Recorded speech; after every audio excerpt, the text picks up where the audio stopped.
The wrecked bodies of those who had gone in search of Pandora's box lay before him, and at once Kratos knew who was responsible. For this was not the first time he'd seen the ruin Ares and his minions had left in their wake. Kratos had experienced it firsthand years before. The youngest and boldest captain in the Spartan army, Kratos inspired fierce loyalty in his men. It had always been enough to carry them through any battle, until this day. The barbarians to the east numbered in the thousands, and descended on the Spartans without mercy.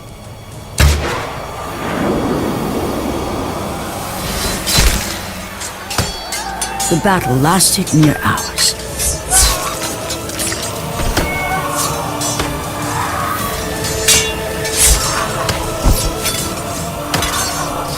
The discipline and training of the Spartans did little to stem the tide of the merciless barbarians.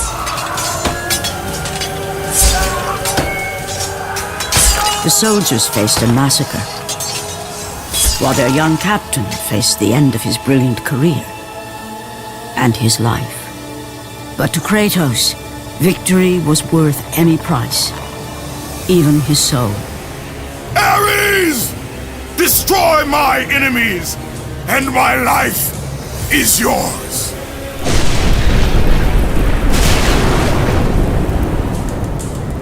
That desperate call for aid would come to haunt Kratos for all his days.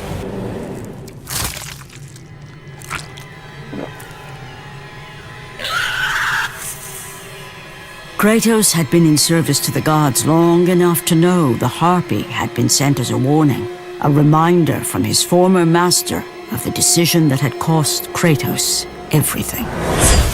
Had it been that long since he'd almost met his end at the hands of the barbarians? That long since he'd traded everything to save himself? Ares! The sky split apart, and the god of war stepped through. Descending from Olympus, he saw the makings of a god in a mere mortal. Ares would save Kratos.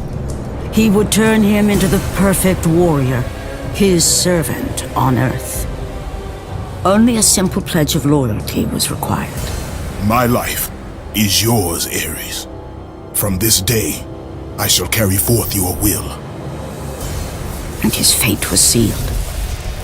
As promised, Ares rescued his new disciple, bringing forth the power of a god, destroying those who would slaughter Kratos and his men.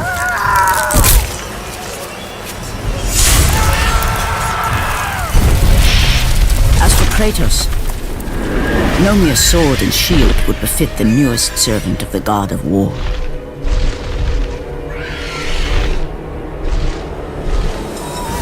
The blades of chaos, forged in the foulest depths of Hades. Once attached, the chains remained so, chained and seared to the flesh, a part of the bearer's body, a permanent reminder of Kratos' pledge.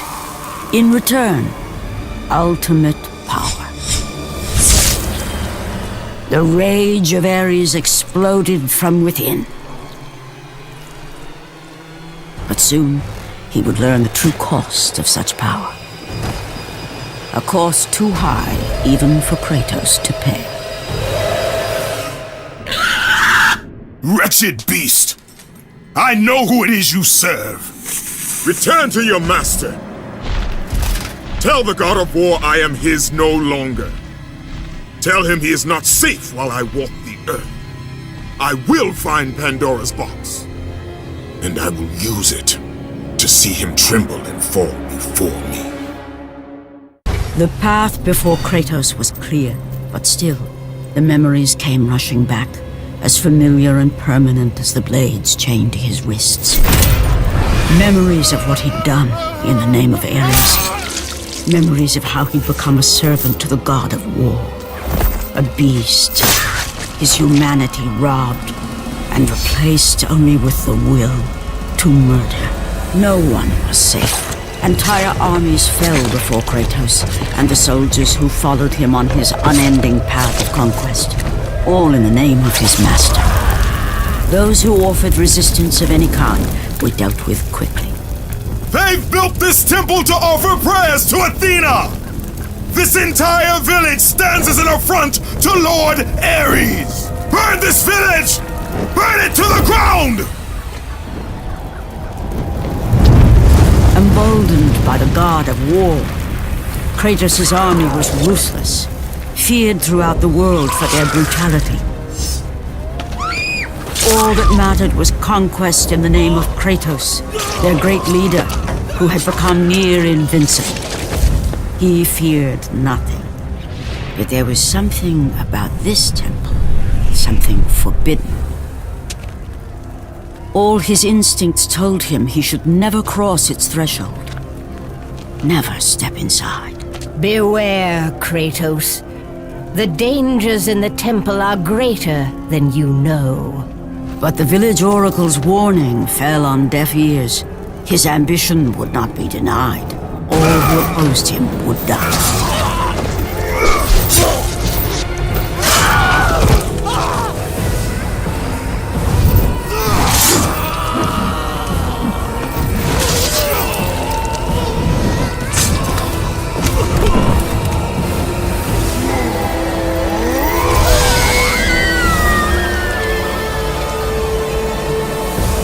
In that instant, the glory he had reveled in turned to horror.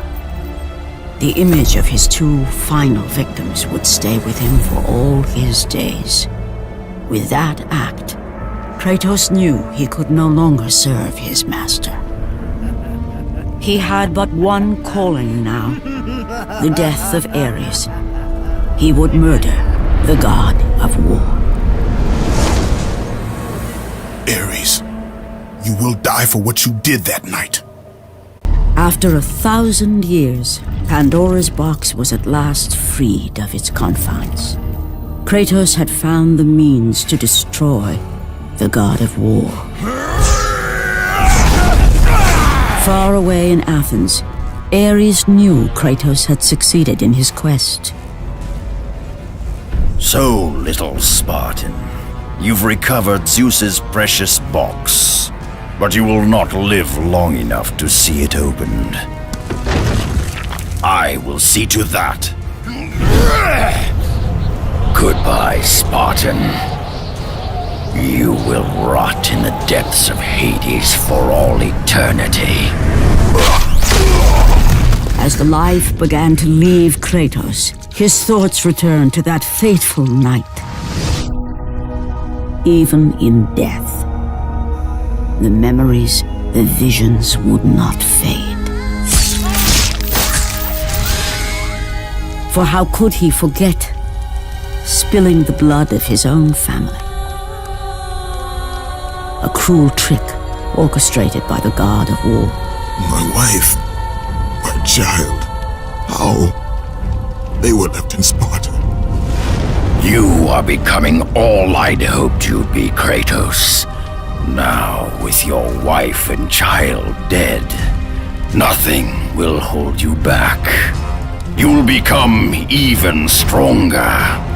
You will become death itself. But as the flames consumed the temple, Kratos realized his true enemy was the god who once saved his life. The same god who had now taken everything from him. Ares! From this night forward, the mark of your terrible deed will be visible to all. The ashes of your wife and child will remain fastened to your skin, never to be removed. And with that curse, all would know him for the beast he had become. His skin white with the ash of his dead family. The ghost of Sparta had been born. In the end, in death, he had failed. As the minions of Ares claimed Pandora's box, Kratos' life faded, and his cursed soul was cast into the fires of Hades. and Kratos fell into the underworld, the river Styx beckoning below, the currents strong enough to carry even the strongest mortal to his eternal resting place. But Kratos had no intention of resting yet. He intended to live, to return to Earth and complete his quest. Let go, fool! You won't drag me down to that cursed river! There is a task left for me above. I will see it completed. You again? Oh.